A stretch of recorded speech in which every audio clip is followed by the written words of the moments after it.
On this week's show, we'll be discussing everything announced at Tokyo Game Showcase, every reveal at the PlayStation State of Play, and what has Kojima been up to. All that and much, much more in this week's GamerGuild Podcast.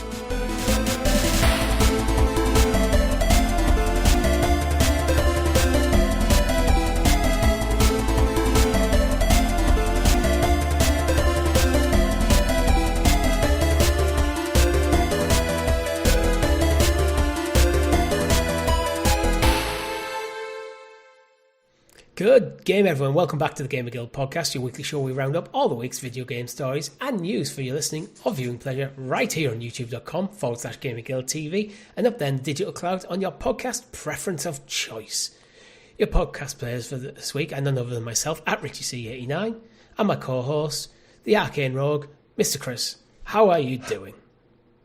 Great. Happy anniversary, Richard. Happy anniversary, Chris. What are you drinking to celebrate? Pepsi. I have not Pepsi. You've got Pepsi in a wine glass. No, it's just wine. Pepsi Red. You're having a little tipple to celebrate. I just had it. We just opened the bottle for my girlfriend, and this is what's left. So No, the joys of recording on a Friday evening. Certainly is. Weekend ahead of us, anniversary ahead of us, and a lot of game news because it was one busy week, so it's going to be a bumper show. It was. So we might as well get into it. But before we do, make sure if you haven't already, like the video, subscribe to the channel and hit the bell so you're kept in the loop with all fantastic content at GamerGuildTV, such as our live coverage of the State of Play, which we'll get into more recently. But we also have news. We're celebrating our 6th anniversary this week on it's the 30th of September. We're celebrating it, and the date of our actual celebration is 6th. The 6th of October. So we're celebrating a week late just down to availabilities.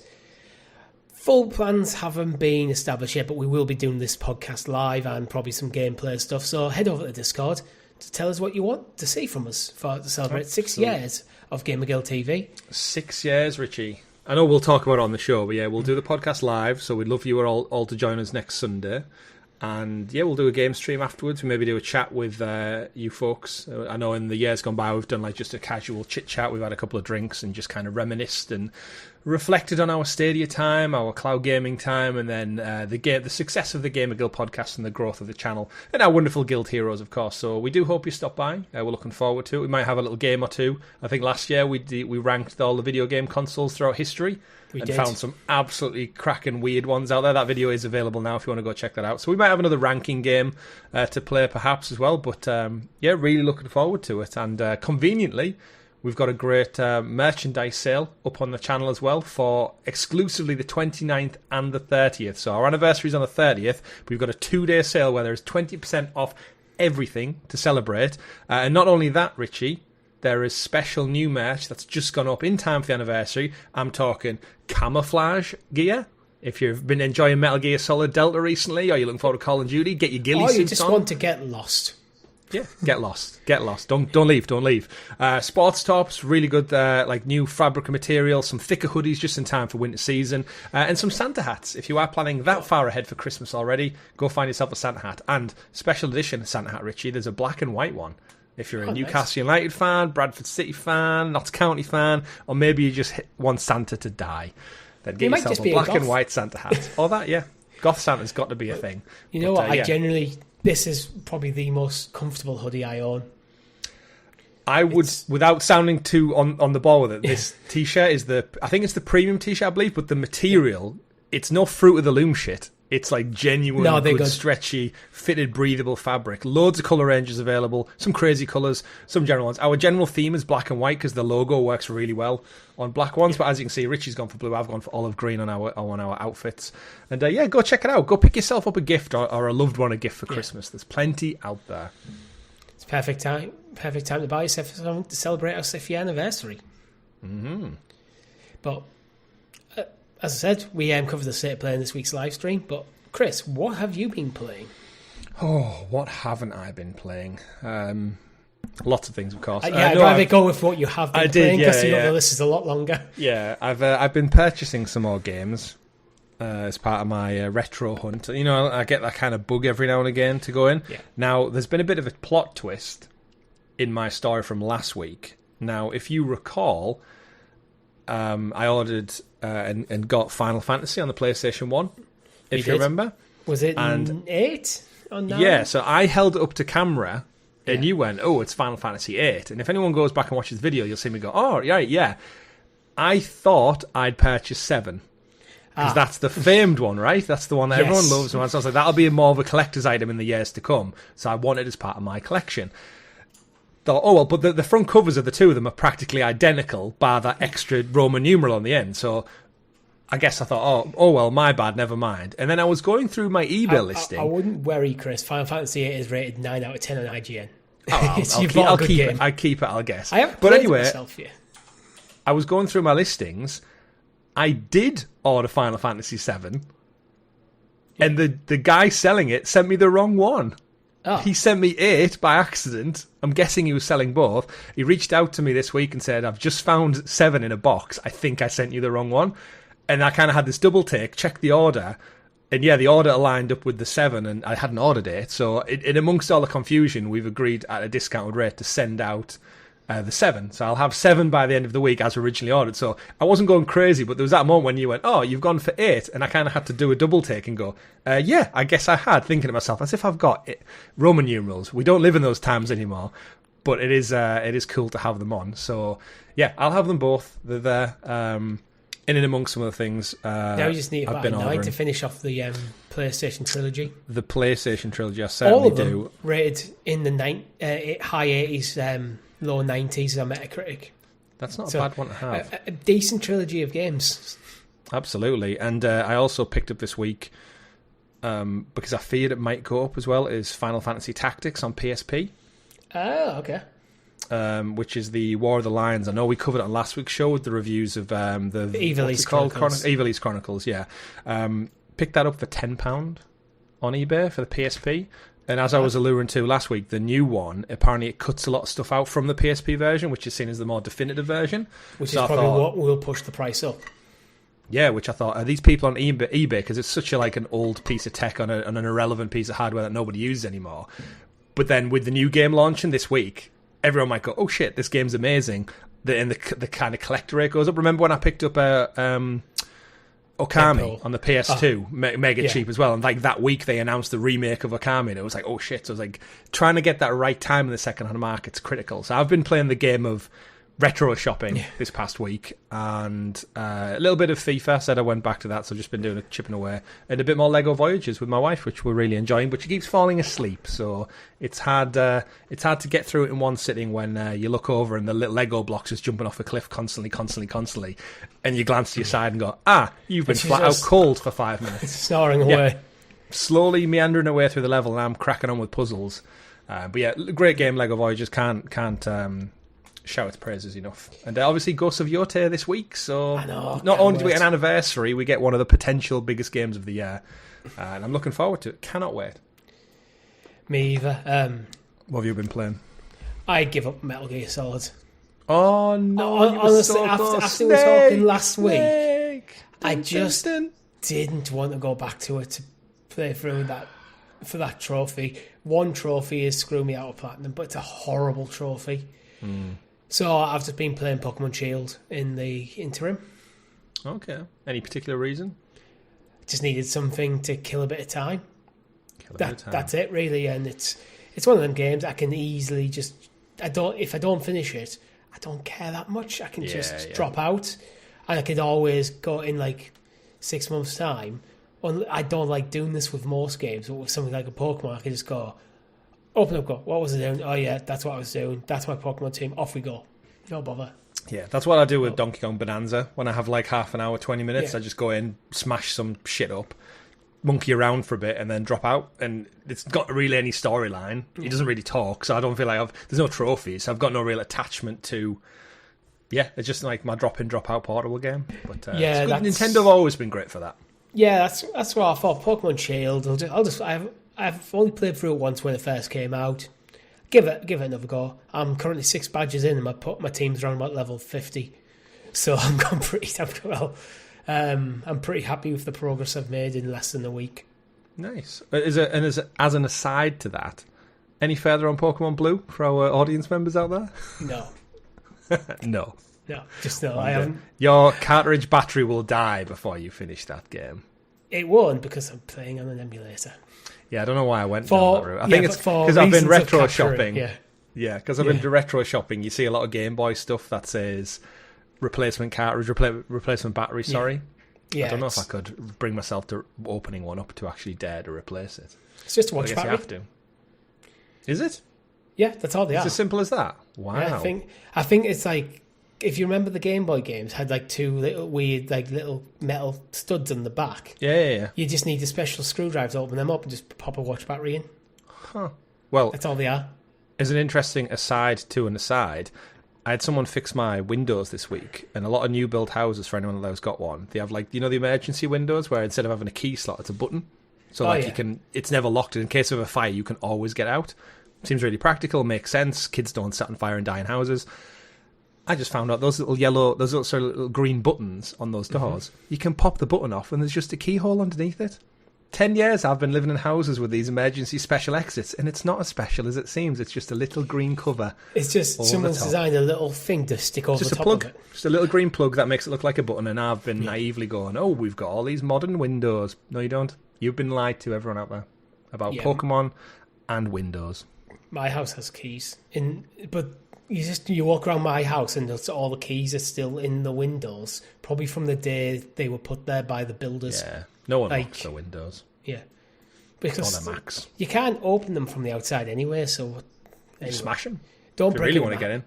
I'd rather people don't break into my house, but whether or not people aren't breaking into my house, Chris, would you like to introduce us to the? No, I want to stay and talk about mortgages, brick rates, and everything. No, that's then brick rates have gone through the roof. They are. Lego Voyager's brick rates. But yes, we're here to talk about games. Therefore, I will introduce, on the anniversary of our 6th year, the graciously gathered GamerGuild Gazette, a.k.a. the news. The news. In my head, I should have a party pop and go right now. that was good. That was good. I'm good at that sound. It's one of the few things I'm good at. Yeah, one of the few things. And breaking windows. Yeah. Realising years later that his windows aren't as safe as he thought they were, and doing a party popper sound. Chris's talents right there. We had a special shout out first, I think, to our guild heroes. They've been honouring us with their presence and their monetary support from as little as 99p for for 6 years now. Not quite 6 years because we didn't get 1,000 subs to kickstart till about a year and a half, 2 years. And they've since dropped it to is it 100 now that you need? Yeah, it's minimal now to get on board with it, but we have to remind ourselves sometimes that you fantastic folks support us.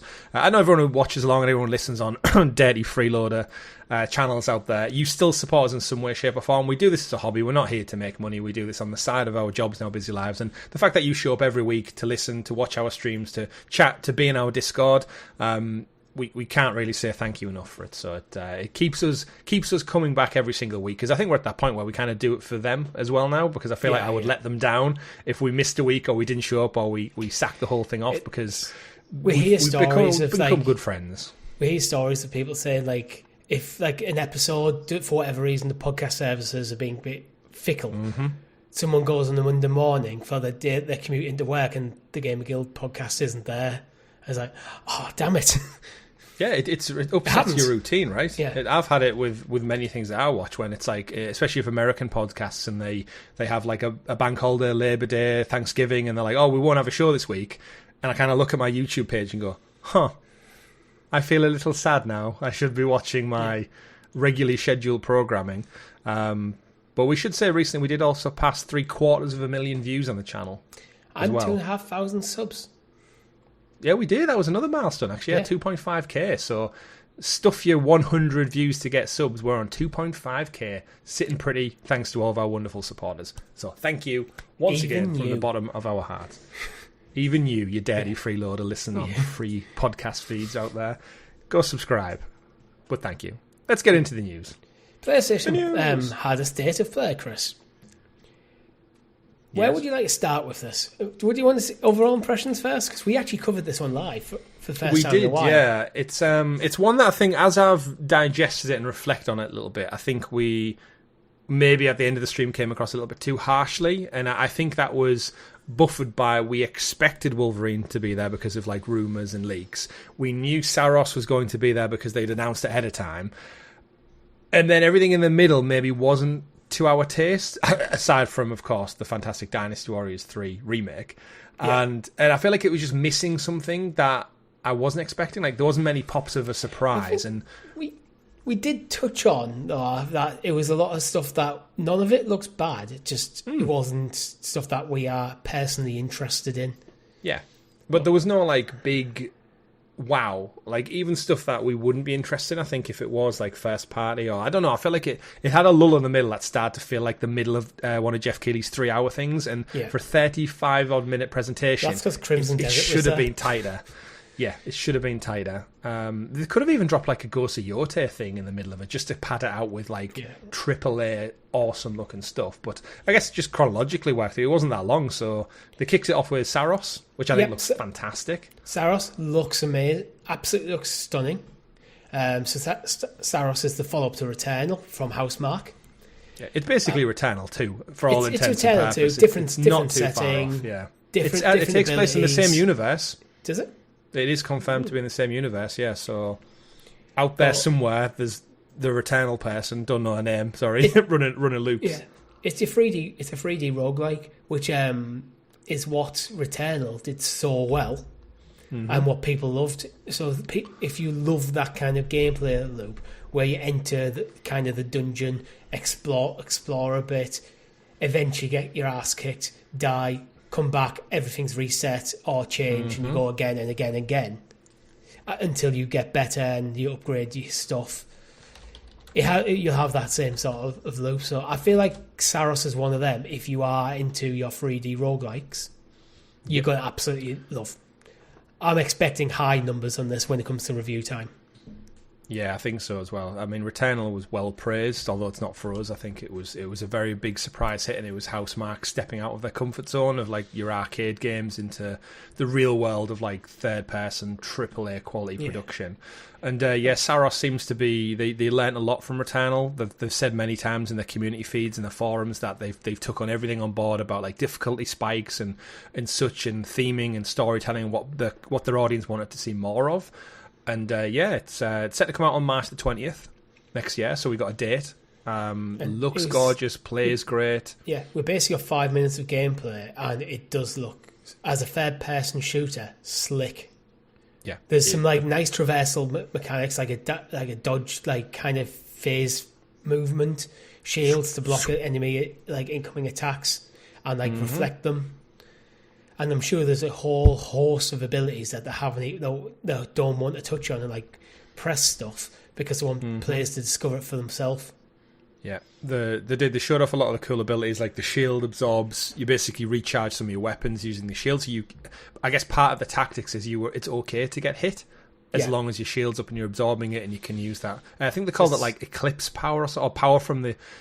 Pulling energy from the Eclipse or something like that. Eclipse weapons, you guess? It sounded really cool, yeah. They harness the power of the Eclipse or something to power your weapons. It's that kind of making the split-second decision whether to dodge an attack or bring up your shields to absorb the attack. Yeah, it sounds really cool. Fun-looking protagonist, great setting, varied weapons. And I think the one thing they did introduce, which I guess for people who do struggle a little bit, is they said the dying element. There's almost like a replayability. When you die, you get like a second wind, a second chance, and you come back stronger. And I think we joked in the stream of remembering some old PS2, PS3 games that used to do that, when like if you died too many times, the game would offer you a helping hand and give you more ammo or weaken the boss or just let you skip it and bypass it, which is always a nice option. But that was more to help struggling players. This is part of the charm of the roguelike experience. Absolutely. One of the things I did like is they leaned into the storytelling as well. I think PlayStation is known for its storytelling, and they went in on the PlayStation blog about saying how they wanted to highlight the expanding storytelling in Saros. Stunning voiceover, of course, Rahul Kohli, professional actor, brought in for it as well. Cinematics, haunting audio logs, conversations with a massive cast of NPCs, holograms detailing what happened on Carcosa, which is the planet that you explore. If you choose to collect them all, it'll basically pad out the hostile planets, like information, give mysterious storytelling sequences, and other great moments ahead. So it seems like they are really committing to that story. as well. So we're going to get a deep dive. I think they said in the spring. I think they said we'll be back in the spring. So I don't know if that's teasing another like a dedicated state of play or some kind of PlayStation event in the future. But there'll be something next looks year. Really good. We got a release date as well, 20th of March. Yeah, we did. So we know this is basically going to be Sony's like tentpole title for the start of next year. Yeah.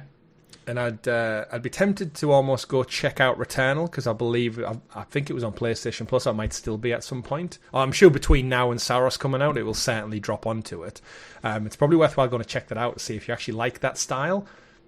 Because Housemarque games have traditionally all been fantastic in terms of gameplay at first and foremost. Maybe go check out Returnal and see what your vibe is for Saros because it might just be a big one heading into the new year. Yeah, I definitely think it's worth paying a bit of attention to. Next up, we had Zero Parades for Dead Spies, which is the not direct sequel, the successor to Disco Elysium, from what's left of the ZA studio. Zaum, I think. Zaum, however you pronounce it, after all the issues they've had in the last few years.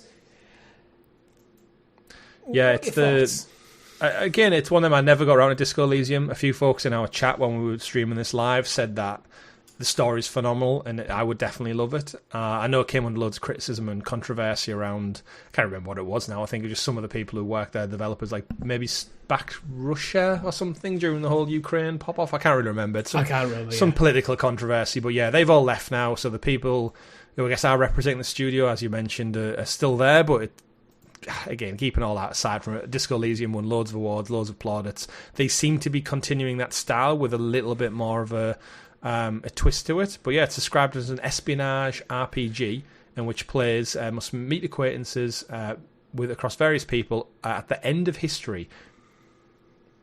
So people stop writing history. But yeah, it is that kind of 2D, like top-down isometric style of game.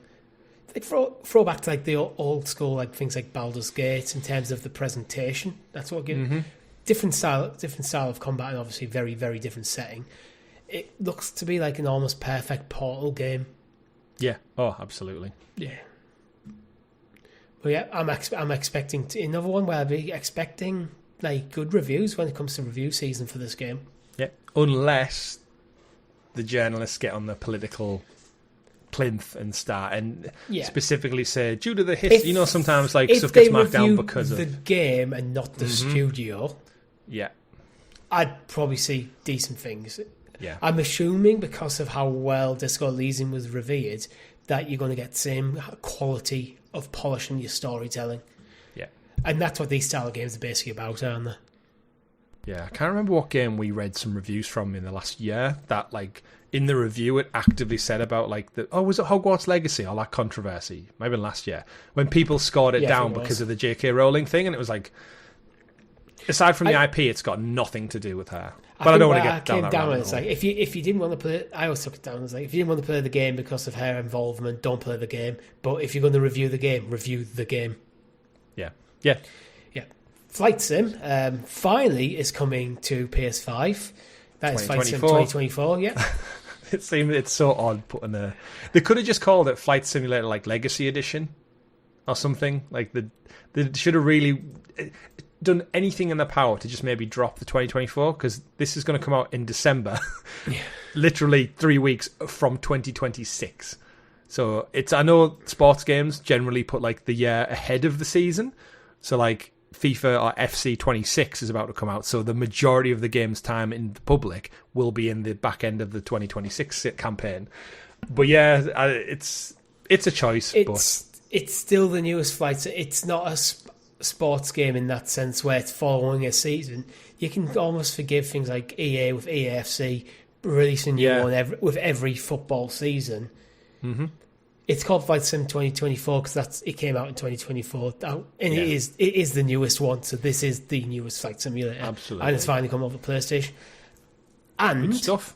We were talking through the stream saying, "Oh, it'd be cool if that's like some sort of like bonus related to PlayStation." And we were riffing on a bit what could be. You're getting potential VR2 stuff. Yeah, they're looking into VR support, I think they said. Which not a guarantee, but it would be epic if you had a full cockpit immersion and sit there for a 24-hour flight to Australia. Boom. This is where PlayStation becomes the best console to play Flight Sim. That seems to happen with a lot of Xbox games, unfortunately. Because of the VR marketing. involvement.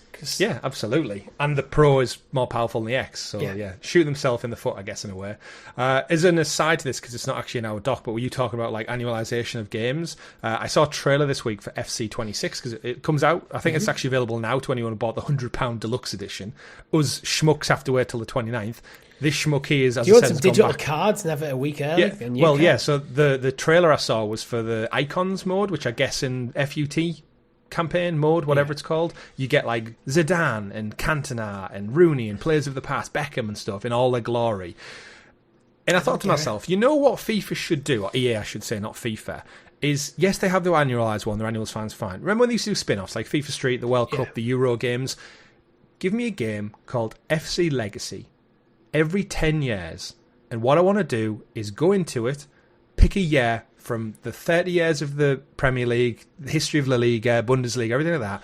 Let me start a campaign in 2005 from the team I pick. It's got the old squads, it's got the old kits, it's got the old managers, the old stadiums, and let me just play an old campaign with all of the amazing talent that was around back then, but with modern graphics, modern gameplay, and maybe put it out once every 10 years. So you're getting like that kind of collectiveness of talent over decades of retirement. I would be all over that shit. How much, as an England fan, would you love to go back to the mid-2000s team and get them out of 4-4-2? Just get anything. Michael Carrick at the base of that bloody midfield alongside Scholes and either Gerrard or Lampard. And suddenly you've got the best midfield in the world. Yeah. But I just thought it's like something that uses all the same systems and mechanics they already have. You just need to license probably a lot of players you already have for FUT. And it gives you something, I guess, every decade to look forward to. Because you're going to need to wait 10 years till more people retire to add them into Legacy mode. But yeah, FC Legacy or FC, whatever you want to call it. You know what you can do with the Ultimate Team part of that game? Anytime a player retires, you add their best card in.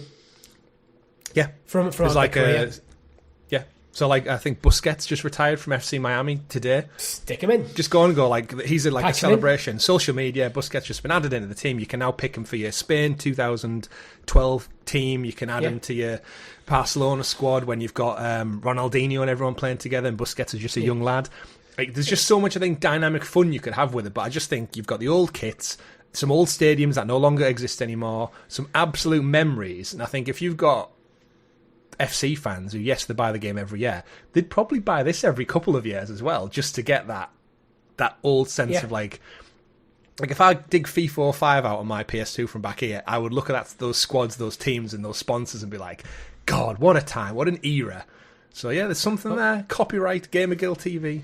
If you don't do it, Football Manager might, because that could also... Actually, I don't think Football Manager would. I think the old games, because they are, for what the style of game they are, very playable. Yeah. The graphics may not be great, but it's not a game that really needs its graphics. Yeah. And it's not a game where you really need high frame rate or anything. It's a spreadsheet that you're looking at. Let me play as York City in 1999 in League 2. Why? It's probably one of the last times they were there, I think. Yeah. Anyway. We got a new trailer for Battlefield 6's campaign mode, Chris. Yep, things went bang bang, things went pop pop. It looks like, for its criticisms, stunningly gorgeous, very realistic. However, I've seen a lot of comments and feedback saying it kind of looks like they're using multiplayer maps and adding just in some AI NPCs as like briefs, like piecing together some form of campaign.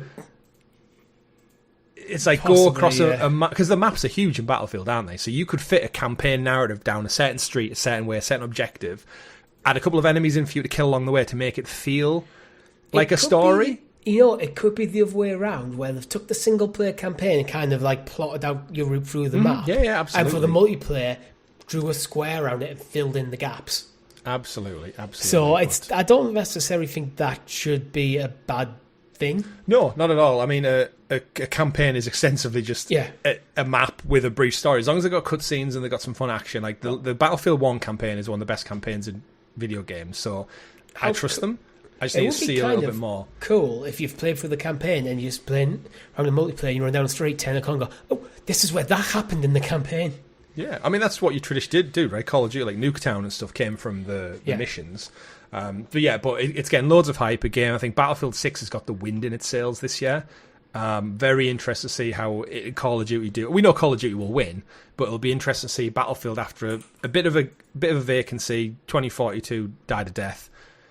I'm really curious to see, like, with all the positive praise around it, it seems to be firing on all cylinders. So, and I hope it does well, because I think Call of Duty does need competition. But yeah, looks great. Let's just see how the reviews are. Yeah, absolutely does need competition. Next up was a surprise, actually, remaster Deus Ex. I don't think we've ever covered this, so I don't know if it was like news before, but no, it was stealth dropped. Yeah, I have no kind of points of reference for Deus Ex outside of like a little bit I played of Mankind Divided, I think. Yeah, I think I've got Mankind Divided. Is that the PS4 one? Yes, I believe so. And it's unfortunately it has become a dormant franchise, because I think it was the Deus Ex series was quite well loved, but just didn't hit that broader audience that they were hoping. Yeah, well, it's Adios, isn't it, who were doing it, and they're part of Embracer Group. So I think the last we knew of Deus Ex is after the last one. They were like toying with what they want to do with a sequel, and then I think the last we knew of it is it got cancelled. So I think they've obviously just went, let's do a remaster to like save money, save face. We know it's an easy job, people like it, and maybe stick the franchise in the cooler for a little bit longer. It's kind of in a Perfect Dark scenario, I think, where it's like an edgy sci-fi legacy sci-fi game. The genre is described as an immersive sim, where there's a lot of customization about how you can approach the story. So when you go into a mission, most games, you go into a mission and you're going from point A to point B, killing what's in between, and you may use your different abilities that your particular character has to do it. I think with immersive sims, there's a lot more freedom in how you approach it, a lot more consequence for it. Yeah. But it's got I'm like glad to see it getting remade. Aesthetic, so yeah, not a bad one. Did we get a date for that one? I don't think we did. 5th of February next year, because this is the beginning. I think where you and me were sat there during the stream going, the beginning of next year is looking mighty stacked already. And we haven't even had Game Awards yet, so wild. Yeah. Moving on, Halloween is coming up. Yeah, and so is the game. Yeah. It's this one. Yeah. It's like an asymmetric horror game. It's kind of what you got from like things like Dead by Daylight, Friday the 13th, but set with the Halloween franchise. It's if you remember, so I've since remembered we streamed it. So it's from Ilphonic, who were the folks who did Friday the 13th. But if you remember, they were kind of toiled up in this legal battle over who owns the movie rights, who owns the game rights, who gets to do what. And I think ultimately the game was shut down. Correct me if I'm wrong. I feel like they had like an end date. So the developers basically pivoted towards another horror franchise, and I think they're doing the exact same thing, because it pretty much seems like a one-on-one. Like even during the stream, we were going, we have played this before. Like, this game, I've absolutely played this. Like, you're chasing young kids, you're hacking down doors, you've got some kind of ability to, like, teleport around the map using your, I guess, horror tropes, special abilities. But yeah, the original Friday the 13th came out in 2017, so it went for quite some time. Next up was Fantasy ARPG Lost Epochs DLC. Oribus. Sorry, it's the first big expansion. Yeah. Just a quick one of that. Yeah, the servers were shut down 2020 and the license expired last Christmas. So yeah, that makes sense then why they're doing that one. Yeah. Sorry. Yeah, Last Epoch came out last year on PC, and as Eurogamer describe it, middling. Their words, not mine. It's coming to PS5 with its new expansion, but there's no release date yet. So if you're interested in Last Epoch, good to know it's coming, but we don't know when. So it turns out it was not the Last Epoch, because there was an expansion coming. Indeed. We got 7 Deadly Sins Origin is being announced for PS5. Yeah, 28th of January. 28th of January. So this is based on the anime, I believe. Yep. Looks no reference for the anime whatsoever. So I've never seen it. It looks closer to a Dragon Quest. Yeah, I get that. But then it's got a colourful palette. Yeah, like whimsical, fantasy, kind of colourful, like an anime world, I guess. But we did joke a little bit during the stream of like how much this looks like what I want Pokemon games to look like. Like bright, colourful, like scenery, lots of foliage around, character animations and stuff. Like just look more textured and in depth and illuminated, better than like the typical like flat colour palettes Game Freak titles go for. It just doesn't have Pokemon attached to it. Yeah. So, not for me. It looks like it could be a cool JRPG, but with it being anime manga, like kind of spin off. I'm not going to read too much into it, so we'll see reviews. Yeah. Because I feel like it could be a cheap cash in. It's hard to know sometimes with that. Could be great, could be not. Could be. We've got a DLC for Sonic Cross Worlds. Mega Man. Well, you're not getting a Mega Man game, folks, but we'll throw them in a racing kart racer.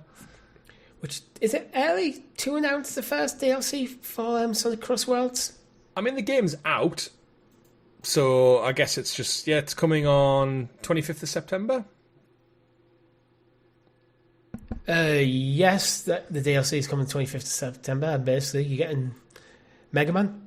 Yeah, and they did also tease, I think, SpongeBob DLC coming next year and a couple of other ones. So it seems like not only has Crossworlds got better reviews than Mario Kart World recently, it looks like they actually have a roadmap that's going to bring a few exciting new characters. Yeah. Whereas, I don't know what's happening with Mario Kart World. We got no mention of it during the Nintendo Direct the other week, so odd. No. We got Donkey Kong Bonanza DLC, but not Mario Kart. Nintendo do DLC, but they don't hammer DLC. Yeah, I mean, they were never really embracing it up until the end of the Switch generation, when they went back to Mario Kart 8 like 7 years later and went, oh, let's add some new tracks and new characters. So they're a bit behind the times. I feel like their philosophy is focusing on getting the best game they possibly can out, but then they'll care about DLC later. Yeah, which we love them for.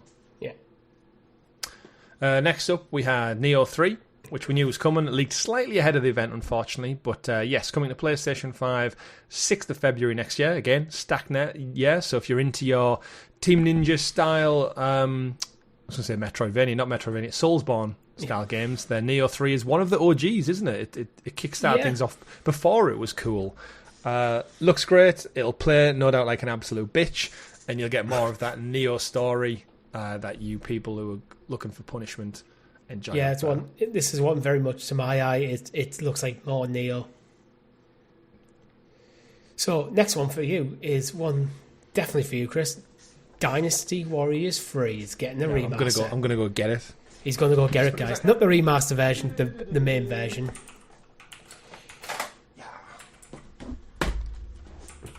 So tell us, Chris. I'll leave this one to you entirely.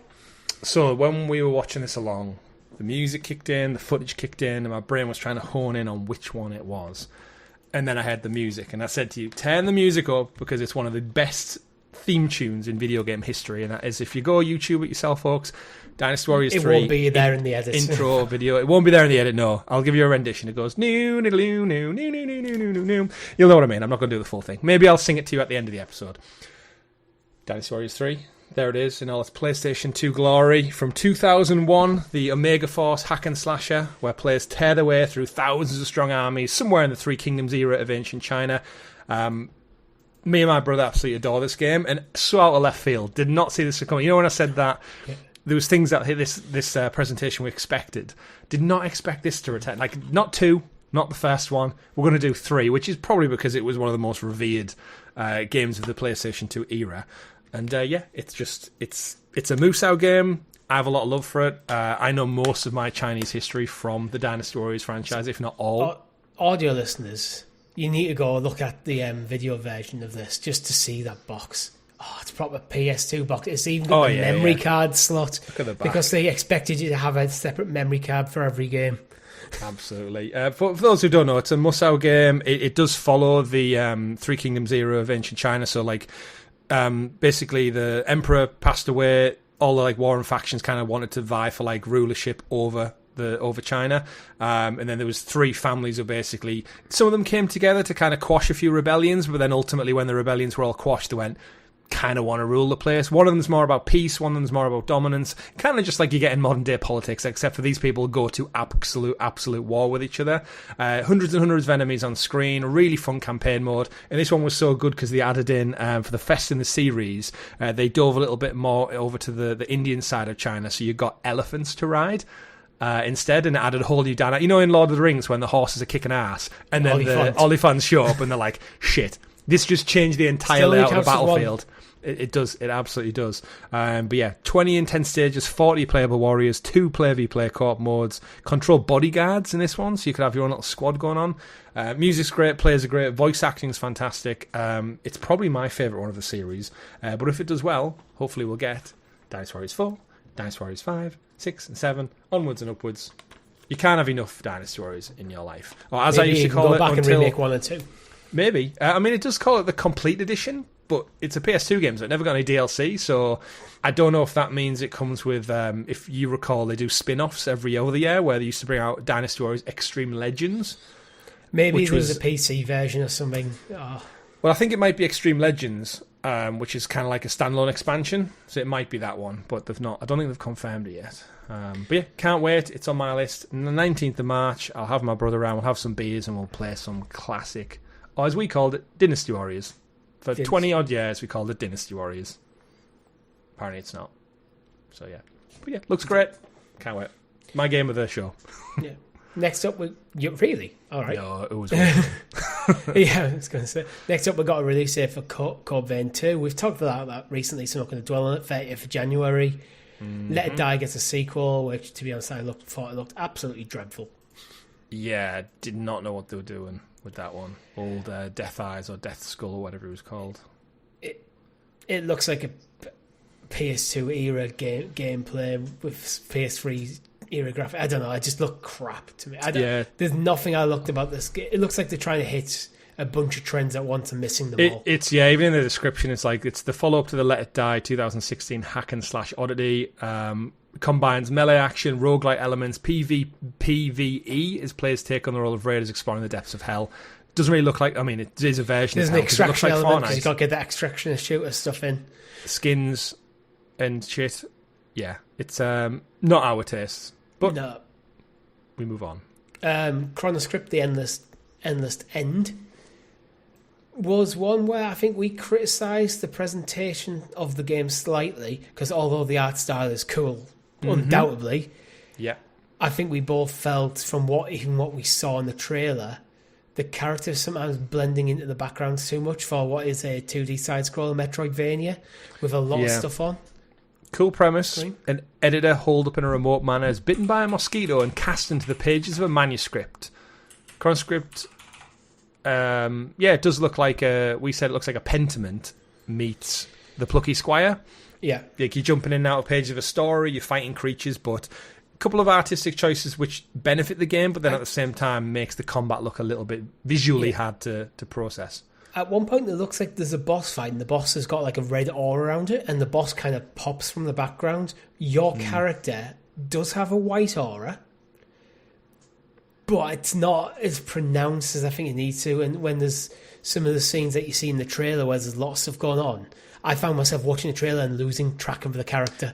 Yeah, which in a fast fighting 2D game doesn't work. There's a lot of red and orange. Let's say that, but it's fixable. I think, without massive changes to the game. Yeah, maybe in action, it doesn't look that bad. But yeah, maybe just give him a different colour cloak, just so you can track him a bit better. Just make that aura around him just a bit more prominent, make him pop a bit more. More aura-rific. Look at Smash Bros. Smash Bros. Did a lot on the 3DS to make that happen, especially with a smaller screen, the way to balance it. Crimson Desert. Got a date. Launches next March. I feel like this is a game where almost every presentation it turns up. 19th of March, by the way. Yeah, it has to now, doesn't it? It's going to have that Witcher audience, I feel, while we wait another 2 or so years for The Witcher 4. It's got a lot of hype, it's got a lot of praise. People who play Crimson Desert Online at the moment know what it's about, so it's going to come into this with an existing fan base. It showed off a lot of stuff. Is this the Grand Theft Auto of the fantasy world right now, where you can seemingly do everything? It even had a mech that looked like a Bioshock Big Daddy at one point, which took me out of the fantasy world we're living in. But it's clearly a game that's going to embrace anything and everything. It's like when you get a fantasy game that has guns, you just kind of got immediately go, not sure now. Like Palworld. Yeah. It's like Pokemon, but with a machine gun. Yeah, bit crazy, but looks great. I think we're probably going to see this at Game Awards and no doubt by the end of the year as well. So starting to ramp up. It's got a date, though. Of all the games that I know that's coming in March next year, this is probably the one I'm currently buying. Okay. Yeah, I could see that. It's probably high up, if not at the top of my list too. Yeah. Next up, Sony introduced some speakers. Pulse speakers, wireless, basically pulse earbuds, but in speaker form, which in black and white form, and they are undoubtedly probably really cool speakers. Probably the best in class tech. Yeah, my issue with Sony's Pulse line, though, is let me use my own wireless stuff. Yeah. Until you do that, I am not interested in your Pulse line at all. Yeah. I don't even have the funds to do it, but making it so limited where it has to be connected to my PlayStation is just like... So I still need another pair of speakers to do normal day-to-day stuff. And then switch to PlayStation speakers. You can connect these to PC. Yeah, but the PS5, you need PC, another Mac, USB. Portal. You get a dongle. Which you have to buy dongle. separately. Or I guess you can switch them around all the time. But for me, it's just a case of I refuse to even care about the Pulse line until I can use my Pixel Buds on my Portal. Because there's no reason why they can't turn that on. Apart from they're trying to force the sales of their stuff. Yeah. So comes in black and white. Yeah. Works on PC and Mac. Yeah. So if you're interested in new speakers, or if you're interested in a new controller, there's God of War 20th anniversary one. It looks nice. Does not offend me. Quite minimalistic, really. Just a white controller with a red Kratos stripe down the middle. I think it's better than a lot of the recent attempts where they look overly busy. Yeah, it's tidy. But it's a shame we didn't get more for the 20th anniversary other than a controller. Even if it was just like a remaster of like the original God of Wars or something to just bring them onto modern hardware. And to round things off, Chris, Wolverine. The Wolverine. And it's coming next year. Yes. This was the one they promised will show more in spring 2026. So, big year ahead. Again, Insomniac, absolutely firing all cylinders. That will mean we've had Spider-Man 2, Ratchet and Clank, Miles Morales, and then Wolverine before Naughty Dog have put anything out. This generation, this console. So, but again, I always bring back when we talk about Naughty Dog, they've done 1 million remasters and they also spent years working on the game to scrap it. Yeah, but still. And Insomniac are a bigger studio. True, but still, they're churning it out. And Wolverine looks fantastic. It's the first time we've had a look at it outside. Obviously, we've seen the leaks. We watched them and covered them on the show. But in terms of just the general public, it's the first time we've seen anything in nearly 4 years. And the show does a good bit. Violent, visceral. Yeah, they haven't held back in the violence. Plenty of claws through the face. It looks like everything I want from a Wolverine game. It really does. I saw a few people complaining that it wasn't open world and it looked more linear open world, similar to an Uncharted, and I was under the impression that's what people wanted. Like, why would I want a full city of New York to explore? I'm playing as a character who cannot swing through the streets and cover hundreds and hundreds of meters in seconds. I want it to be grounded and gritty because this guy's going to beat the shit out of people and literally massacre them. What I want first and foremost before anything else is a good Wolverine story to play through. Whether it's open world or linear comes secondary to that. Yeah. And it could be similar to Indiana Jones, where there's maybe 3 or 4 levels that are open, and then you've got some linear stuff in between. Well, they showed off some different settings in there. We got Madripoor, which is is it based in South Africa in the MCU? It's like another fictional place like Wakanda, but we've not really seen it in the MCU yet. They've also showed bits of Canada, so I feel like you're going to be hopping around a bit. Yeah, well, he's from there, isn't he? Yeah. The character, even though the voice actor's Australian. So they might end up in, is it Alkali Lake for his origin story, where he gets his adamantium claws, so you might retrace that, because I think they said in the showcase, didn't they, like, he's an interesting character because he can't remember everything. So from a storytelling narrative, he's kind of piecing it together as he goes. So I think they're going to play with maybe a flashback hero there in like an interesting way. Seen, I don't feel like they're going to do an origin story. They might touch on his origins at points, but I feel like they're just going to get straight into it, like they did with Spider-Man, where they go, you know what? Everyone knows the origin story of Spider-Man. Yeah. We don't need to show that again. Let's just go. This is a Peter Parker who's a little bit older. He's in college. He's already graduated high school. He's doing a fellowship with Doc Ock. So he's in his early 20s, not his mid-teens. Yeah, let's get on with it. He's been doing some Spider-Man stuff for a little while. Right, get on with it. I feel like they might get the same thing with Wolverine, which might even work even better with Wolverine because, as I said, he's been Wolverining for a very long time. Yeah, and if it does well, what's great is because he's been around for so long, you could totally play with time. Like Wolverine, the second Wolverine game could be during the American Civil War. Yeah. Like, they could just totally jump around and be like, yeah, you enjoyed the gameplay, let's tell another Wolverine story, but detached from all the X-Men stuff. He goes to Japan quite a lot, doesn't he, throughout his tales? Like, the Wolverine movie tells a totally separate story in Japan with the Yakuza. And it's fantastic. So, really interesting. Same with the yellow suit. Like you said with Spider-Man there, like, yeah, everyone knows him from the cartoons and comics. It's great to see that he's pretty much just rocking the classic yellow, and nobody cares. So the yellow suit's in this game, which makes me feel even more confident about saying he's already an X-Man at this point, or has been.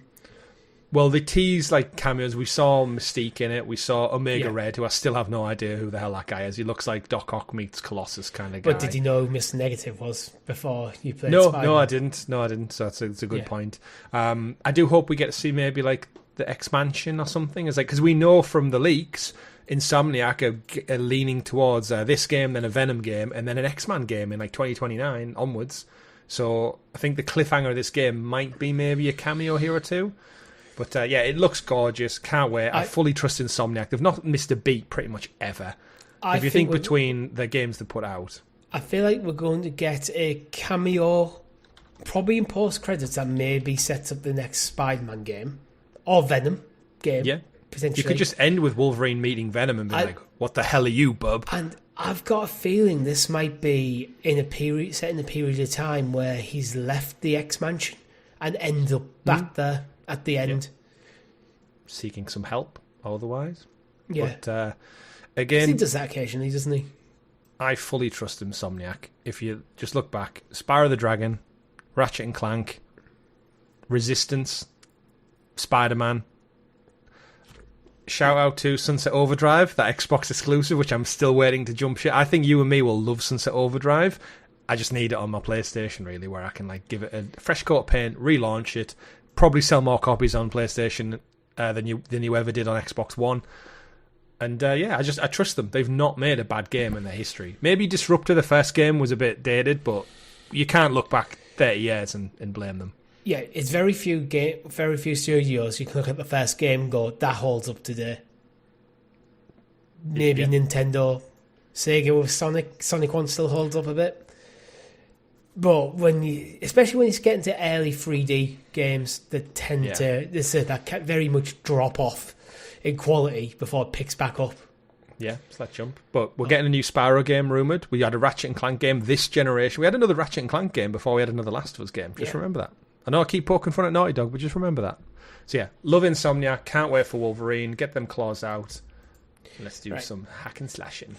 Tokyo Game show breakdown. So we're about 50 minutes into the show, so we probably should go through this at a quicker pace. Yeah, there wasn't as much at this one, so I did watch it, and it very much was an Xbox showcase where they leaned heavily into the Asian market, Japan, China, all of that side of the world, and they pretty much just went through a lot of their library and added in like Japanese influence and Asian influence. So I guess to summarize it for our viewers, and this is without trying to cut anything out, they did Age of Mythology, Heavenly Spear DLC, which launches next week, which is basically taking another expansion of it, which again, Xbox so much praise for this. They've took old games that we loved as kids, Richie, remastered them, and then bring out new content for it. I know.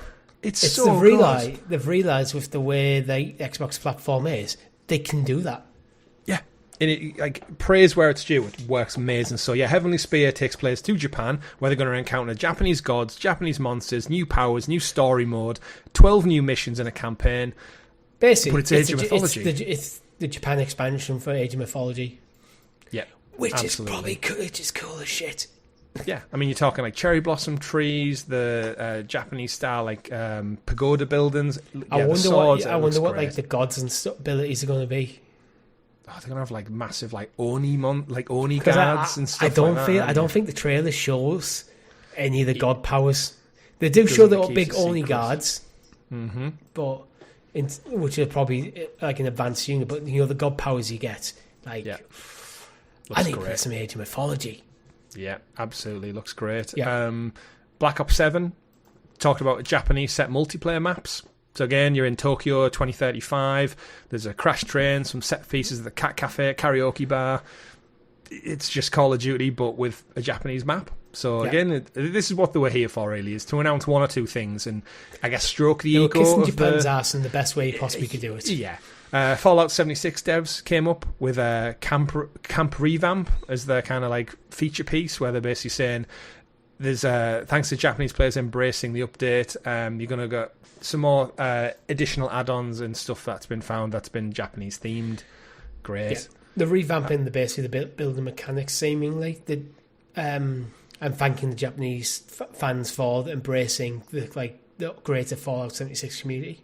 Yep, Flight Simulator, which we know is getting a PS5 port. They're now adding in a world update for Japan and the local area, which is going to show off massive Japanese cities in greater depth, including Hiroshima, Kyoto, Osaka, Sapporo, Tokyo. Detailed more aircraft and airports coming in, Osaka Castle, stuff like that, Fukuoka Tower. Basically, just a massive update that's going to highlight beautiful parts of that world and that region. Yeah, and a couple of partner things, which I'm not really going to get into. It was more like there was some 007 First Light randomly there. There was Dragon Quest 1 and 2 HD remake, which we knew about. Yeah. And then ultimately, all of this like kind of praise and ego rubbing Richie was leading up towards, which we expected. Bruce Lee being in HItman. Bruce Lee being in HItman, which it was not on my bingo card for 2025, but it's there. But no, they showed off a teaser trailer for the brand new entry in the acclaimed Forza Horizon series. Forza Horizon 6 will take us to Japan. They didn't show off any actual racing. They just showed like a garage that had loads of license plates from the previous games, where you saw them in Colorado, you saw them in France, you saw them in the UK. So different landscapes, different locations, and then it gave us a call back, and you see kind of out the window, Mount Fuji, dominating the landscape, serene waters, urban environments, cherry blossom, fluttering in the wind, Richie. Forza Horizon 6 will arrive in 2026, and you'll learn more about it next year. No doubt. Do you need to learn more about it? If you're into Forza Horizon, it's set in Japan next year. Go play it. Yeah, I mean, I feel like it's a game that doesn't need a huge amount of marketing. You just need to let people know it's coming out. It's the new Forza. Yeah. It's going to be beautiful. It's going to look great. You went into, again, like the heritage of it, saying, I think they actually said like it's been the most selected location for Forza fans since the beginning, which we know that. Assassin's Creed knows well. Assassin's Creed knows that well as well. It's going to reflect Japanese car culture. So again, hopefully this is going to be like Forza Horizon Tokyo Drift. That'd be great. And I wouldn't be surprised if we see it at the Xbox Direct at the back end of January, and like they usually had like a 4-game block. This could be like a deep dive if it's going to come out, I reckon, spring next year. They said early 2026. So, yeah. And Microsoft have a pretty stacked next year anyway, so looks great. Yeah. And then, that was the Tokyo Game Show. I feel like Xbox. I feel like basically this almost saying it won't be at Game Awards. Yeah, again, it's car games, sports games. They don't really show that well. Yeah. Again, as I said, Forza is so, like, high quality in its presentation. You kind of just need to tell the fans where it's going to be and when it's coming out. Yeah, I agree. Sure, clip a few sceneries, clip of some of the cool cars, some of the modern features. Job done. Let's move on. Job done. Let's move on. To Ghost of Yotei, because we've got reviews, Chris. Annoyingly, because it doesn't come out until next week. So this would have been great for next week's show. So I'm kind of half tempted to lightly touch on Ghost of Yotei, because you and me are no doubt going to sit down next week and want to talk for 20 plus minutes about it whilst we're not on mute and our audience can actually hear us talking. We're basically an hour into the show, and a lot of news. We're going to talk about it a lot next week when we've both had time to get hands on. So, and you're probably going to be hearing to death about it for the next month or so, because we're both going to be playing it extensively. Yes. So, at the time of recording on the Friday, the 26th, it's sitting on a meta score of 87. Yeah. Almost exclusively favourably. Yep. And the biggest thing I've taken away from the reviews I've listened to and read so far is a lot of people and a lot of the reviews just basically say exactly what I wanted. It's more Ghost of Tsushima. BGC, who gave it a 10 out of 10, 100 score, they said Ghost of Yotei fulfills much of the promise of Ghost of Tsushima, delivering a hugely enjoyable open-world game that almost rids itself of any of Tsushima's bloat.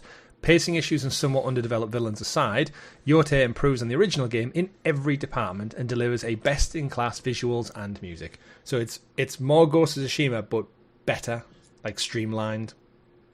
So yeah. So you took one of my favourite games of all time and made it better. Yeah. That's I can't wait. Can't really argue with that. Game Informer gave it a 93. They said, working your way through a list of video games can be incredibly satisfying. Ghost of Yotei understands that intimately and capitalises on it by starting with protagonist Atsu literally writing out a list of the 6 men who took everything from her. It's a simple but incredibly satisfying setup, and that core idea, the joy of knowing your objectives and completing them, extends to every other element of Ghost of Yotei to create a consistently satisfying experience that is very difficult to put down. So it just seems like it's the storytelling, the open world, the side missions, but refined down to the blade of a katana's tip that you can just power through. So I've heard it's like 40 to 50 hours maybe. So not even crazy long. Is that story or is it platinum? It'll be hard I to think know. Completion, so I'd imagine all stories and sides. Yeah. The only kind of negative review I can find from irreputable sources from Eurogamer. They went harsh on it. They gave it 3 out of 5. 60 on Metacritic. Sucker Punch's sequel offers more great swordplay and heartfelt storytelling, which is the premise of the game, but would be better served as a linear action game, freed of its poo side quests and dated open world.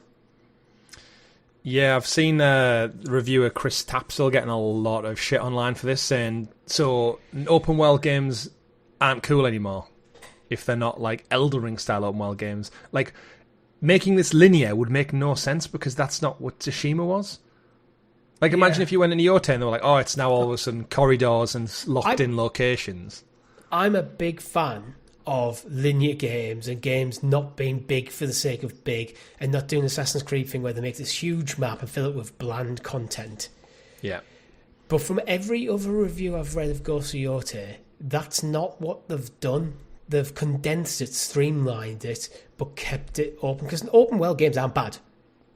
Mm-hmm. It's the reason why it's such a prevalent design in video games. It's when the content is, when you're just putting content in just to fill up the map, that's where they tend to go bad. So a lot of this can be subjective. Yeah. And then again, reviews always are. One thing I will say is stand out so far is the visuals, the music, and the performance from Erika Ishii, who's the lady who kind of voice actors and mocaps Atsu in it.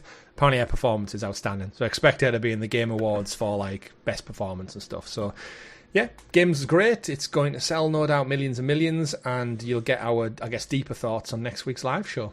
Looking forward to it. And hopefully, Richie, our pre-orders come on the launch day and not several days after. Amazon, it's over to you. Right. Just a quick note on that. The game comes out the 2nd. My pre-order is set for the 3rd. Your pre-order is set for the 4th. For me, as far as I'm concerned, as a consumer, if it's a pre-order, it should be here the day of release. Otherwise, what's the fucking point? Yeah. I fully intend, if it comes on the 3rd, to put a complaint into Amazon about that. If you order it like the day before launch, I get that. Because maybe it's like you can't order it the day before as a pre-order. But you and me must have ordered it like 2 months ago, if not earlier. So I expect to be top of the list for those delivery folk. Yeah, if you've ordered it more than a week out, it should be... Yeah, they've got more than enough time. Yeah. And just because Amazon say the delivery date's the third doesn't mean they are right to say that's not late. Yeah. Because delivery companies now, they change the delivery time and date to suit them and go, it wasn't late, we changed the time. Don't even get me started. I've been waiting a week for this TV to arrive still. Still not here. Stuck at a depot somewhere. Who knows? It's a pet hate of mine. I fucking hate it. But yeah. Yep. Especially with a pre-order. Hideo Kojima. He's got 2 games that he's showcasing a bit at the Xbox. Pre-order now. Tokyo Game Show. Pre-order your Xbox now. No. So, OD and Physint. Where do you want to start? Which one? I mean, obviously, we didn't really see much. They did a 10th anniversary stream called Beyond the Strand, where basically Kojima and his crew celebrated their 10 years, which is wild to think we've had 10 years of independence from Konami. Which, again, this goes back to, when we say about Metal Gear, saying it's been so long now. I think by the time we get to a new Metal Gear entry after all the remasters, so Delta, Omega, whatever they want to do with that kind of franchise now, they're probably going to make a new entry for 10, 15 years now. Kojima's going to be pushing 70, 80-year-old. I think he'll come back for one more thing. Everyone at Konami will be long gone anyway who pissed him off. Bend bridges, make happy, one last blowout for Metal Gear.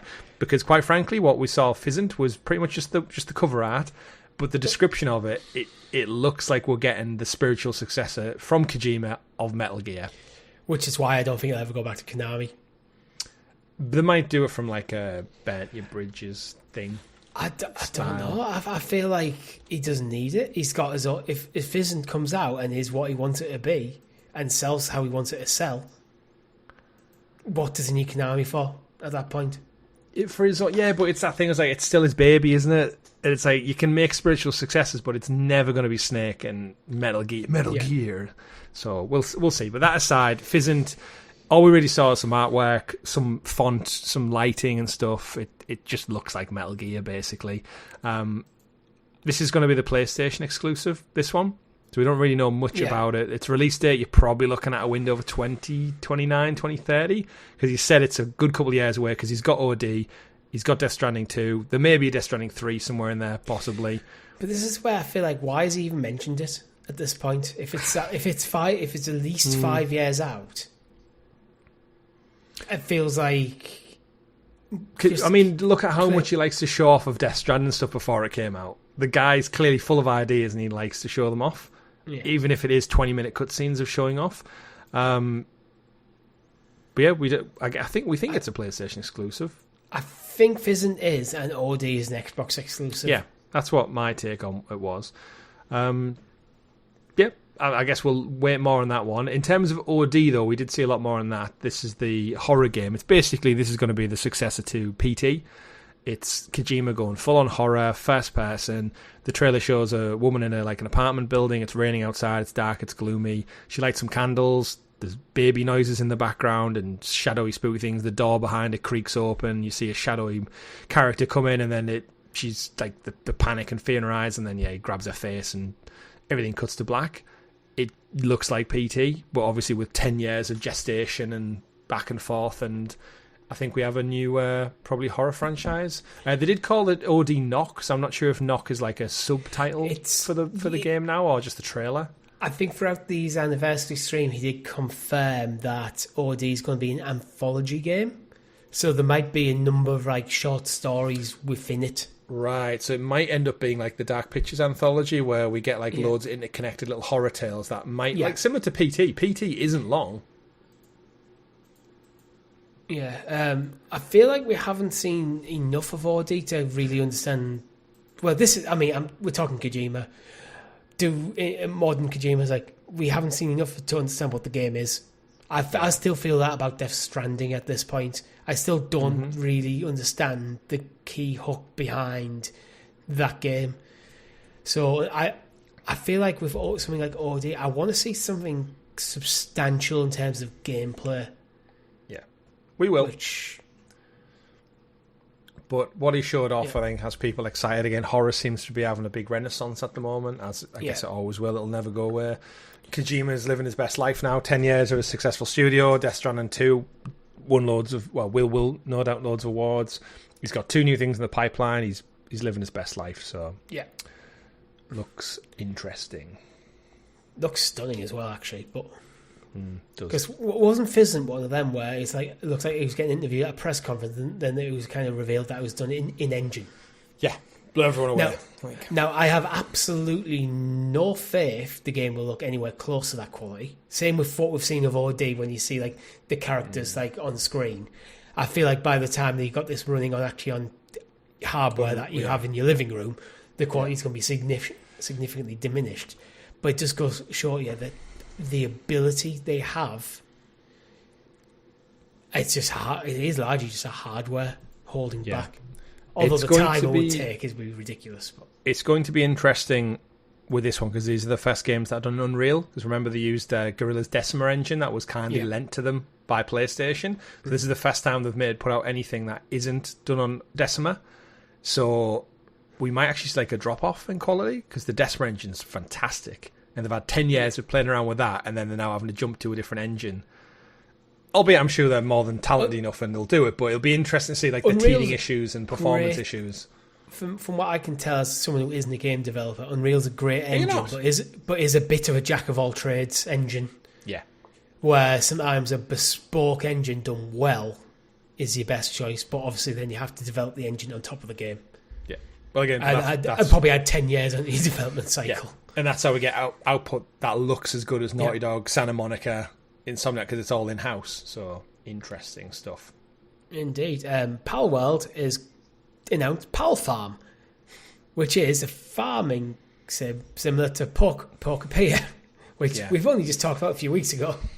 It's these Pocket Pair just can't keep away from these Nintendo lawsuits. It's basically Animal Crossing Pokemon, but it's not Pokemon, it's Palworld. I'm going to give them the credit here. This is probably an unfortunate situation. Because if they're trailer ready to go, it means they've been probably working on this for a little while. And they must have been sat there at the Nintendo Direct and saw Poker P and went, oh, for fuck's sakes. Yeah, shit. Get the lawyers ready again. Yeah. It's all the wacky zaniness of the Pocket Pals, I think they're called, from Palworld. There is guns in this game, confirmed. But yeah, it's a Animal Crossing style life sim instead. So think Disney Dreamlight Valley, think Lord of the Rings Hobbit Shire game, whatever it was called, Tales of the Shire. Think that. I feel like this could explode again. I think it will. I think it absolutely will. It'll be huge. It might even come to Game Pass. It'll be huge on Steam. It'll get all of the news because of the lawsuits and the Pokemon infringement. And I think it'll sell 5 million copies plus easy. Yeah. Easily. But that's what they want. That's what people want. Game Freak. Yeah. You know what some other people want, Chris? Guns, yes. And a sequel to Mafia: The Old Country. That's what I want. Because one is apparently being approved, but confirmed by Karina Conti, who plays Isabella Teresi. Isabella. She was doing a guest appearance on a Twitch live stream this week, answering questions from viewers, and someone, of course, said like, anything about a sequel? And she said, yeah, they've been approved for a sequel. It's very exciting. And then she went and discussed like the Mafia games, how they usually blend different stories, but they intertwine in different ways. Like in Mafia: The Old Country, there are characters that are in the Mafia games, albeit they're old as shit, because obviously the Mafia games take place in the US, well away from the early 1900s, turn of the century. Yeah. But Mafia: The Old Country was fantastic. I think it never did revolutionize. It kind of like give the franchise a bit of a reboot, which it I think sorely needed. Its trajectory, just looking at sales, was on that way. Hangar 13, small studio, they take the time, but yeah, they've went Old from Country being a knockoff Grand Theft Auto to very much being their own thing for Old Country. Yeah, and it thoroughly enjoyed my time with Old Country. I've said to you before, like you'll absolutely love it as well. And I would thoroughly welcome with open arms a sequel. Yeah, so I need to find time to play it. You've got Alan Wake coming, Alan Wake 2 coming. We didn't actually mention it in the PlayStation State of Play, but they did say this month's October PlayStation Plus games, Alan Wake 2 and Cocoon, and scraping my brain for the third one. Can't really remember it, but I'm sure the chat will answer that question. Yeah. Again, Alan Wake. Alan Wake is on my list of games I want to go back to and get the platinum on the first one. 2's so good as well. And it's perfect for horror season, Richie. You and Natalie absolutely love it. You know what it was with Alan Wake? I was playing it with Natalie as kind of a date night game. So once we're finished, then I moved on to other things, and there you go. So it's one of them. I just need to go back, and it's just time. Get those flasks. Go to Yotei, man. It's coming up. True. Yeah, very true. Yeah, Goat Simulator 3 was the third PlayStation Plus game, but okay. Yeah, so 3 good games for October, and again, Alan Wake 2, huge. That's a very solid month, actually. Absolutely. So go fill them boots. And if you need more Avatar in your life, you can fill your boots with a third DLC coming Avatar, Frontiers of Pandora. That's all I have to say about it. No, you need to say it's more. It's called Fire and Ash. I don't care about this game, Chris. I do. I own this game, and if you recall, it's getting a third-person patch update, which for me, after playing a few hours of the game, fell off of it because it felt too close to Far Cry for me. Not in the Far Cry sense way, just the engine. Like, it felt like Far Cry just plunked in Pandora. They've done loads of... Obviously, the game's been out for like a year and a half now, so in terms of patches, the game should perform better than it ever has. It's had a few expansions since then. They're now bringing third-person modes, so you can play through the whole campaign and story in my preference. And the From Ashes DLC comes out at the exact same launch date as the new movie does, which is Fire and Ash. So they've got a bit of synergy, which I think we said when the game was first announced, they wanted this to line up with the launch of the sequel. And they missed that deadline by a good year and a bit, I think, because it was coming to Stadia, this game. But to their credit, they've kept going. They've added more stuff to it.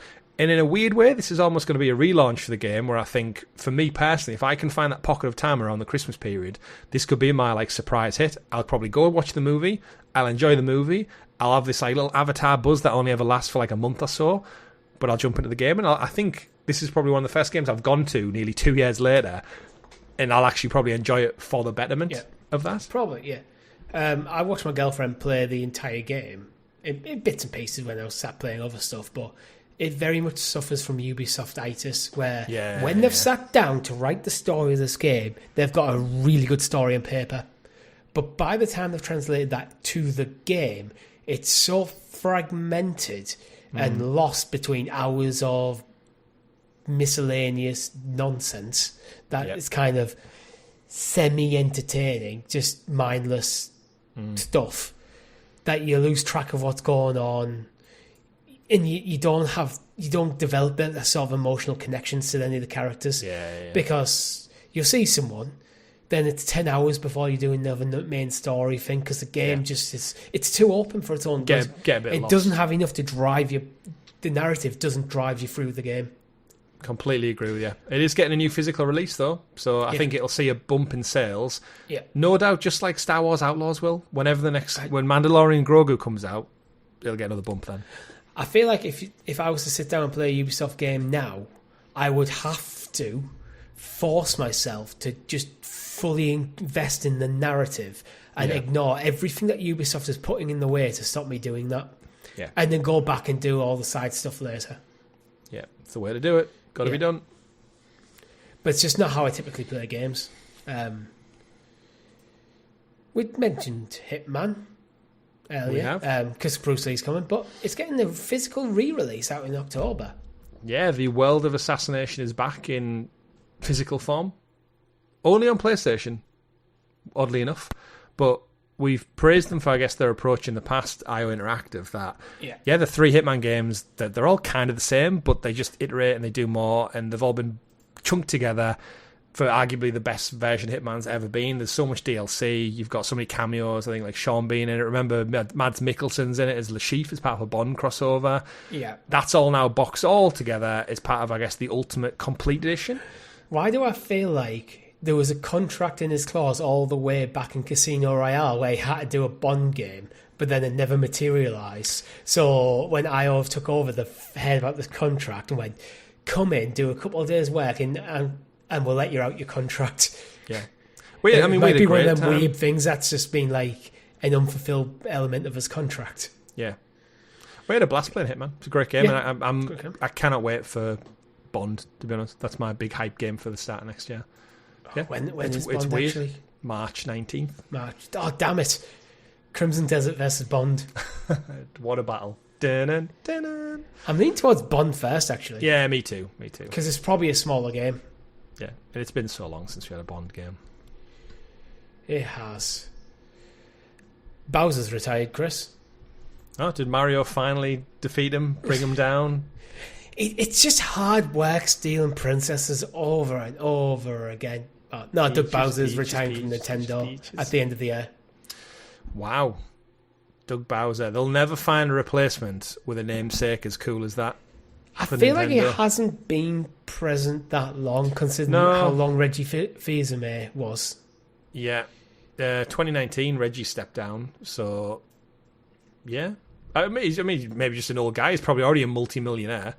Yeah. So I always laugh when people are so rich and they keep going. Like, to what end? Like, when I look at some people... people... Could be just feel like out of duty to the company. Yeah, true. Yeah, I guess. Yeah, you tend to find, like, Japanese culture, that's the thing, is that they, like, work well into, like, their 70s, 80s sometimes, because it's just, like, that's them. People who make it to the top of, like, companies like Nintendo of America are probably workaholics.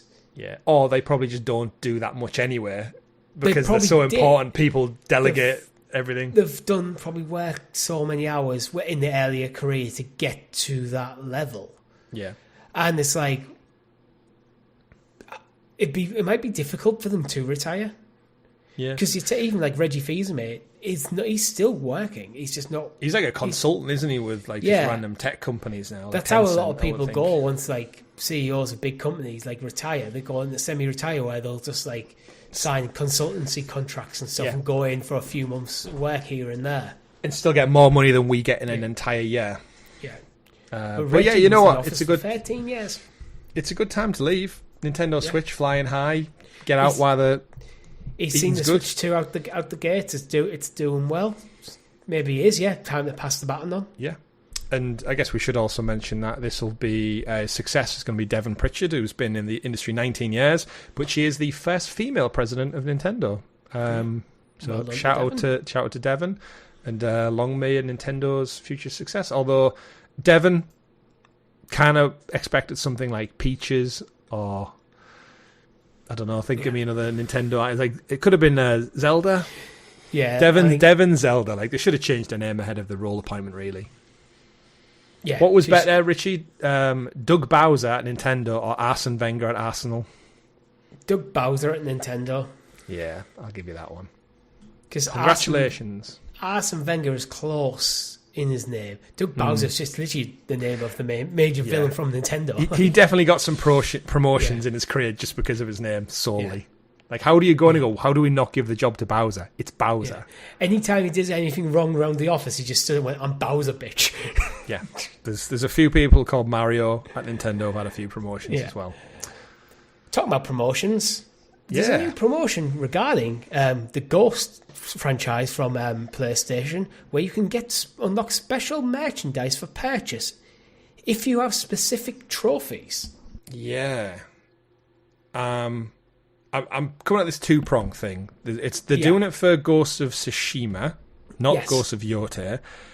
Reading from the blog, it says, it's going to be part of our new incentive called Franchise Rewards. So PlayStation, as they're phasing out PlayStation Stars, which gives you credits to redeem and little trophies and stuff like that, this new one is apparently going to give you a reward, in quotes, because you need to get the Platinum Trophy in Ghost of Tsushima by the end of the year to unlock a limited edition merch that you then have to pay for. So they are rewarding you by giving you the option to buy something from them. It's a commemorative pin, which is valued at $25 or 28 euros. Yep, or a T-shirt. Which you only need a gold trophy for Mono no Aware to unlock the T-shirt. But it's still a $30 T-shirt. Yeah. I don't know. I kind of want it, but apparently it says on the website there's a 2 to 3 month shipping expectation, so you're not getting it anytime soon. And there's a £13 or dollar or euros or whatever it is delivery fee as well. So you're talking probably 40 quid for this pin. But it's going to be like, if you think the Platinum Trophy is probably quite rare to begin with, this is going to be quite a rare piece of memorabilia. But then in my head, I think of all the Platinum Trophies I've loved and adored over the years. I'm like, if I can get like bespoke, little items, like a little Uncharted coin, a little Spider-Man, like a little metal Spider-Bot or something, and then the Ghost mask. It's like, it could be a super cool collection to have if they commit to it. It would be really, really cool to have. My thing is, though, I kind of wish what they did is just price these things at $50, do a limited run for a year where any PlayStation Plus member can buy one. Mm-hmm. But if you have the Platinum Trophy, it's half 15 price. quid and free shipping. Awesome. They would make more money. Yeah, it incentivizes you more, doesn't it? Because it's like, right, Yeah. we'll go play the game and you get a discount. Haven't you can completed the buy game, it. then you don't deserve the discount. If you have PlayStation Plus, you can buy this. It's a limited run for a year, so as long as you get your order in within the year, by the end of this year, whatever it is, you can have it. But if you have the Platinum Trophy, you're getting a special discount as a thank you. Because it feels like this is just, you can buy some merch from us because you've played our game. Yeah, thanks. I don't know. I will say a T-shirt looks a bit lame anyway. Like, I don't know what the imagery style, like, is it trying to spell something? Or is it just a cherry blossom Japanese mountain view side? It's... I think it's hard to really... I think it's a mountain view side, so you got like a cherry blossom on the right going over the top. It looks like a graveyard, I think, from the game. Yeah, if the cherry blossom's going over. It does kind of look like it says DOH something S from the way the letters are broken up. But you know what? I actually like the T-shirt. I wouldn't buy it because I have 2 ragdoll cats and they just drop fur everywhere. So that T-shirt would just be white in seconds. So I can't wear black anymore, Chris. you have to get the pin then. Yeah, I'm not going to do that either. Well, I might see if I can hold out. I tell you what, I'm not going to drop it on the ROG Ally X. No, so we finally got the prices. It's kind of where we expected. Yes, I mean it's not as wild as I think we might have thought it could have been. I think we were talking about the ROG Ally being about 500. Yeah, which it is. It's $499, and the ROG Ally X is $799. Which I think I can't stomach that price for how I want to use the device. Which is the biggest caveat I've always said about the ROG Ally Xbox ones. I do think if I got one, I just wouldn't use my S anymore. I'd barely use my S anyway. I would just, same. Because I'd either cloud stream it from sat here on my PC, or that, which again, when everything's an Xbox, Richie. But I don't play. It's only really content that I actually play my S at any time recently. The only game I've played in my S Indie off camera was Indie, yeah. And that's we're talking years, really.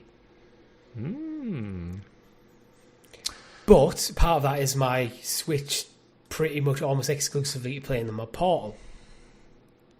Which is what I want. I want an Xbox version of the Portal. I've said many times that this isn't it. Maybe, though, that's what the This is better we'll see in the future. than the Portal.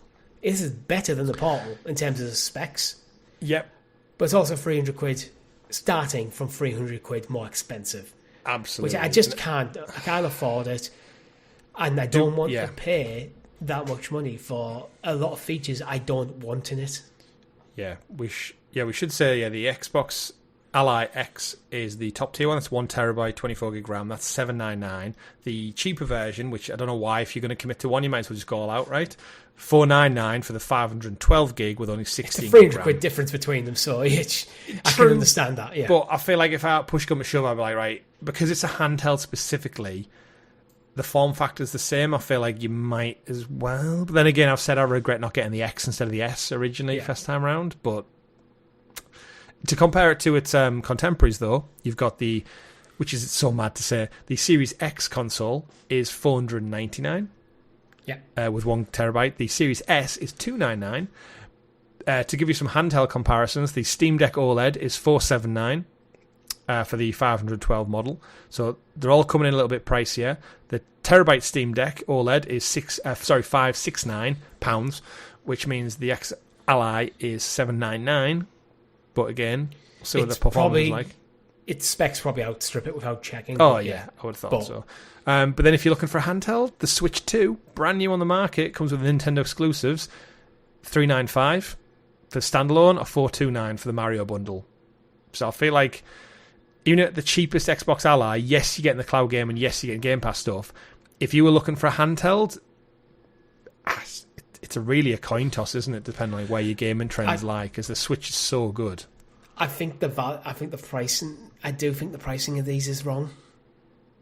Like the fact that it is the ROG Ally, the base one, is more expensive than the Steam Deck OLED and almost the same price as the 1 terabyte OLED.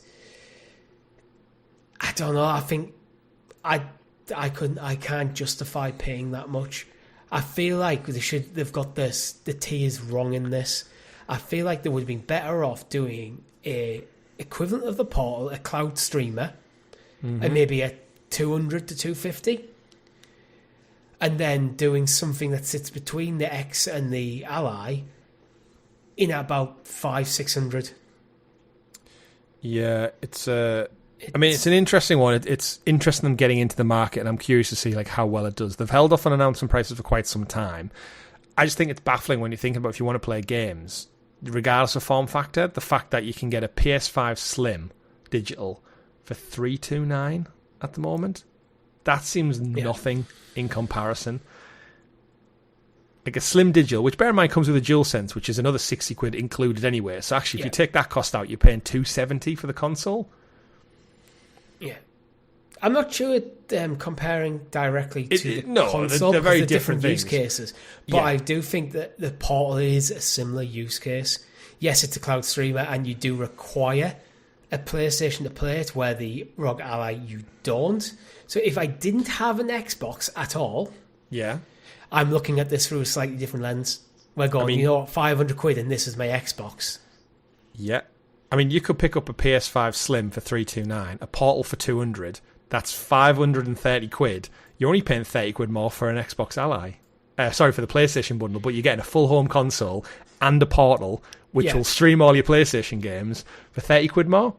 Yeah. And again, the downside of the Portal compared to this plays games natively, so you're always going to get better performance, and you don't get it, which I do get in my Portal. Even when I'm sat in the room with my router, it happens. It ties up my PlayStation when I'm playing on the Portal. This wouldn't tie up your Xbox unless you are streaming it. But then with Xbox Cloud Gaming, you wouldn't need to stream from your Xbox that often, because you either use cloud streaming or natively installed. Yeah. So I think when you look at the spec on paper, it is I do think it is probably worth the money. I just can't, for my use case, I can't justify that much money. Yeah. When I know when the Portal exists. I think reading between the lines of like the prices and the specs and everything between use case alone, it's probably a fantastic device. It'll look gorgeous. It might not be OLED, but then again, the Switch 2 and the Portal aren't OLED, and the screens are beautifully gorgeous on that. It'll run games great with Game Pass and Xbox Cloud Gaming's commitment. Yes, it's probably going to be a fantastic device. I'm curious to see how it does, because this is Xbox dipping their toes into the handheld for the first time ever, and I'd love to see us get a dedicated one maybe next time round, where we might have to pick between the Future X, the Future S, or a handheld, all being part of the same family, which I think Xbox will hit us with a 3-tier hardware launch next time round. I think it'll only be 2. I think you'll have your console and your the Portable. Big boy and the Portal. Yeah, and the Portable might be dockable or something, because I feel like most of this, when we used to do XPass, there was lots of stories about the S holding back Xbox this generation. Yeah. So I think they'll want to ditch it. Yeah. Could we be in a world, because remember the PS6 is rumoured to have it's going to basically play PS5 games, but portably. Are we going to be in a world, Richie, in 5 years' time where Nintendo, PlayStation, everything's a Switch, it's all natively handheld, but you can dock it, and that's just the world we live in. Like, I'm happy this is where Nintendo switched to VR. It's like, what with the Virtual Boy 2? Virtual Boy 2 coming 2029. But as you said, Xbox are working on their own native one. Mm-hmm. We have no idea the specs or anything, and they've obviously teamed up with ROG Ally for these. So I still have hope that the device I'm interested in will emerge. Yeah. Just me too. This isn't it, unfortunately. this is better than what I want, and that's it's weird enough to say. It's like that's the problem. I have this device. It's way better than what I want. Absolutely. But it's priced accordingly. Yeah. But that is all we have time for this week. But we like to end every single week with This Week in Video Game History. So starting on September the 26th, Chris, what's jumping out at you? This might be the best. This might be the best day for video game launches in history. So 26th of September we're recording. Let's just go down the list. Quite frankly, we don't need to skip anything. 39 years ago, in 1986, we got Castlevania on the Famicom Disk System, kicking off the Castlevania franchise. Followed 30 years ago in 1995 with Command & Conquer on PC. So there's a quiet 9 years in there. There's a quiet 9 years. 29 years ago in 96, we got the phenomenal Super Mario 64 on the N64. 28 years ago in 97, we got Croc, The Legend of Gobos on PlayStation and Sega Saturn. Yeah. Legend of Heroes, Trials of Cold Steel is a game I've played, PS3. Yeah, the first Hyrule Warriors on the Wii U 11 years ago. The first Code Vein 6 years ago. East 9 Months from Nox again. I played that on Stadia. Big shout out. The Legend of Zelda Echoes of Wisdom came out last year. You played that, Richie. Really, really enjoyed it. Love that game. Albeit, was it a remake or was it standalone? Standalone, right? Yeah. I'm thinking of the one that they remade in that same engine. That one. The one above my head. Yes. Hard to see what it is, but yes. Link's Awakening. And what a day. What a day. Not so much if we skip ahead a few days, but yeah, apparently the 26th of September. Yeah. Where are we at? Yeah. That's about it. But yeah, 26. Like it.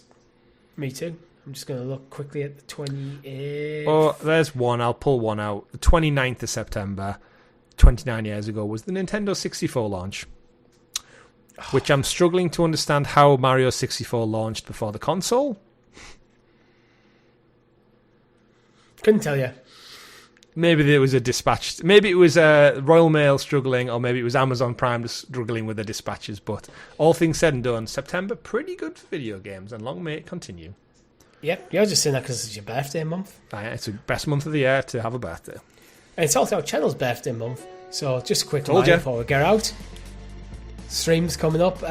More details we'll announce through the socials. Head over to Discord, where we will keep you informed of everything that's going on. And if you want to pitch a game that you want us to play, that's probably the best place to do it, or the comments of this video.